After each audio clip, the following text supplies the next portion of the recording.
I'm Ginny. Welcome to M Legal, the law firm. I'm here with the renowned international lawyer, Mr. Mohit Suri. Hi, Mohit. Hi Jenny, how are you? I'm doing fine. Thank you so much.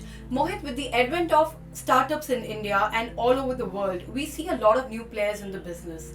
So, what is your take on this, and why do you think has the process smoothened in comparison to what it was last year, that now we have so many people in this business? See, what is a startup? Startup is a new person forming a new business. Right. Like mostly what was happening in India was a businessman's son was making business, and that's how it was proceeding. Right. With the IT and new tech or fintech or a lot of other new things, technologies, a lot of new opportunities, I would call them. A lot of first generation entrepreneurs have come up. All right. The Indian government has offered tax stops to encourage entrepreneurs or first generation entrepreneurs to set up their own business and generate employment for themselves and others, because India needs employment. All right. So this is a way in which the Indian government wants India to generate employment. All right. And with COVID, I think what's happened to China is that a lot of countries want to balance their supply chains from other countries other than China, Right. because it's not going to work. All right. So I think that this has led to a surge in the startups in India also. Right, and as you just mentioned about the effect of post-COVID, and now that people and all over the world people are looking at countries other than China.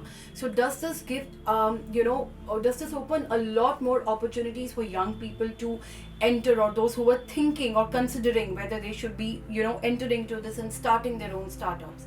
Yes, India is actually going to be one of the major gainers from this, Okay. because what's happened is that what was happening, India was never considered a manufacturing hub Right. because of the old labor laws, other complications. Right. So people were always looking at cheaper alternatives. Okay. Now, with skilled labor, with the government acting positive towards startups, I think a lot of Indians would get into manufacturing, Okay. and this would help a lot of global majors solve their troubles with the supply chains. Right. So, okay, that's really wonderful.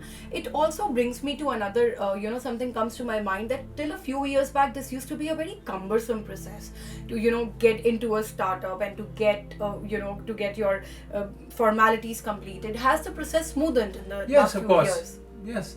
See, setting up a company has been shortened significantly. Right. Though the government claims that you can set up a company in 24 hours, if it's not 24 hours, it can surely be done in, say, 36 or a week. Wow.